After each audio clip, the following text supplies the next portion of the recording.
Assalamualaikum warahmatullahi wabarakatuh. Perkenalkan, nama saya Alman Azizah. Saya dari SMK 1 Wonosobo akan sedikit menjelaskan tentang materi-materi yang saya ambil dari Dieng Cyber. Berikut videonya, kita ikuti ya. Yang pertama, saya akan membacakan tentang HTML.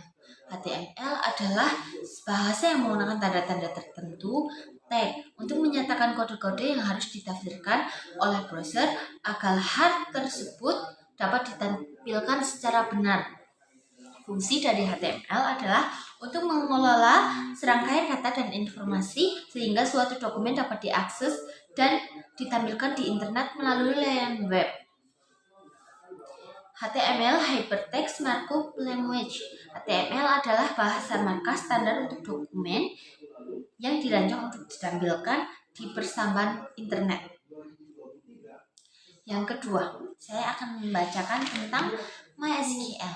MySQL sebuah database manajemen sistem manajemen basis data menggunakan perintah dasar SQL, struktur query language yang cukup terkenal. Database management system (DBMS) MySQL multiguna dan multi-user ini dipakai lebih dari 6 juta user. Dibaca MySQL, beberapa orang bahkan membaca MySQL sebagai MySQL. Kegunaan atau fungsi MySQL adalah untuk data warehousing, gudang data, yaitu pengumpulan data dari berbagai sumber untuk e-commerce maupun aplikasi login. Pengembangan pertama MySQL adalah MySQL AB, sebuah perusahaan asal Swedia yang memulai perjalanannya di tahun 1944.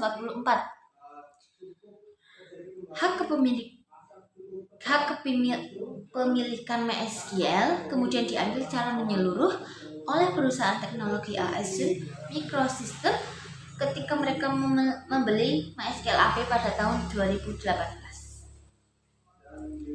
Cara kerja MySQL: 1. Membuat database untuk menyimpan data, manipulasi data, serta menentukan masing-masing tabel. 2. Klien: membuat permintaan request dengan mengetik pernyataan SQL yang spesifik di MySQL. Yang ketiga, aplikasi server akan merespon dengan memberikan informasi yang diminta. Informasi ini nantinya muncul di sisi klien. Yang ketiga, saya akan membacakan tentang framework, atau dalam bahasa Indonesia dapat diartikan dengan kerangka kerja, merupakan kumpulan dari fungsi-fungsi atau prosedur dan kelas-kelas untuk tujuan tertentu yang sudah siap digunakan sehingga bisa lebih mempermudah dan mempercepat pekerjaan seseorang programmer tanpa harus membuat fungsi atau kelas dari awal. Yang keempat, saya akan membacakan tentang macam-macam topologi. Yang pertama ada topologi bus, yang kedua topologi star, yang ketiga topologi tree, yang keempat topologi ring, yang kelima topologi hybrid, yang keenam adalah topologi mesh. Yang kelima, di sini ada vektor. Vektor gambar yang terbuat dari titik dan garis. Poligon, kombinasi gambar. Jenis ini melalui proses rumus matematika khusus dalam pembuatan gambar. Kelebihan dan kekurangan vektor adalah: yang pertama, kelebihan.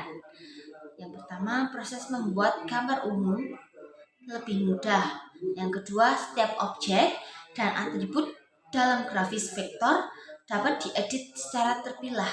Yang ketiga, grafis vektor dapat di-layering. Kekurangan dari vektor adalah: 1. Grafis vektor tidak sesuai dengan gambar yang kompleks seperti foto digital. Yang kedua, tidak dapat menampilkan gambar dan gradiasi secara realistis atau senatural gambar umumnya. Yang ketiga, umumnya warna agak sedikit berbeda dari objek aslinya. Yang keenam adalah tanggal lahir dari Dieng Cyber. Nah, di sini Dieng Cyber lahir pada 27 Maret 2009. adalah sebuah organisasi yang bergerak dalam bidang IT, Information Technology. Cikal bakal dari CV Dieng Cyber adalah sebuah komunitas IT Dieng Cyber yang mempunyai 3 tujuan utama, yaitu education, fun, dan business. Yang ketujuh adalah visi dan misi Dieng Cyber. Yang pertama, visi mengembangkan sumber daya manusia yang beriman, ahli, dan mampu mengembangkan teknologi informasi. Misi dari Dieng Cyber adalah 1. Menjadi sarana diskusi dan konsultasi teknologi IT. Yang kedua, wadah penyalur aspirasi IT masyarakat. Yang ketiga, berbisnis dalam bidang IT. Yang ketiga, struktur Dieng Cyber. Yang pertama ada Pak Aryo, yang kedua Pak Latif, yang ketiga Ushama, 4 Sofi.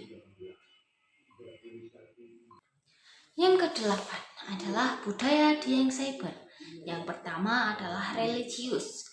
Tindakan melanjutkan karya penciptaan Tuhan dalam dunia. Contohnya sholat fardu, mujatahat setiap hari Jumat, dan lain-lain. Yang kedua, cerdas. 1 tingkat lebih tinggi daripada kerja keras. Contohnya harus menyelesaikan tugas yang diberikan secara tepat waktu. Yang ketiga, berkarakter untuk mengembangkan potensi dasar dalam diri kita sehingga menjadi individu yang berpikiran baik dan berperilaku baik. Yang keempat, profesional. Berarti seorang yang melakukan pekerjaannya dengan benar dan sesuai etika dan sikap-sikap profesional. Yang kelima, nyaman. Kondisi di mana kita dihargai, merasa aman, senang, dan tidak ada beban pikiran. Yang terakhir adalah sehat. Berarti dalam keadaan sehat dan siap seorang secara fisik, mental maupun emosional untuk melakukan tugas yang ditugaskan secara kompeten dan dengan cara yang tidak membahayakan atau mengancam keselamatan kesehatan mereka sendiri atau orang lain. Yang kesembilan adalah iPOS. iPOS merupakan sebuah aplikasi web yang digunakan untuk proses transaksi, pengiriman surat dan barang, atau merupakan sistem kasir yang memperuntukkan bagi para pelaku bisnis retail, restoran, dan jasa dalam menjalankan dan mengembangkan usahanya. Dan yang ke-10, yang terakhir ya, ada MariaDB. Pengertian dari MariaDB adalah sistem manajemen database yang merupakan pengembangan mandiri dari MySQL. MariaDB juga disebut Frog karena dianggap sebagai versi lain MySQL. MariaDB berjalan di Distributed Query Language SQL yang sama dengan MySQL. Terima kasih atas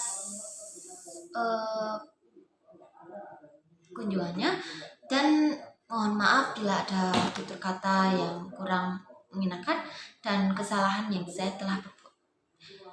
Saya akhiri, wabillahi taufiq wal hidayah. Wassalamualaikum warahmatullahi wabarakatuh.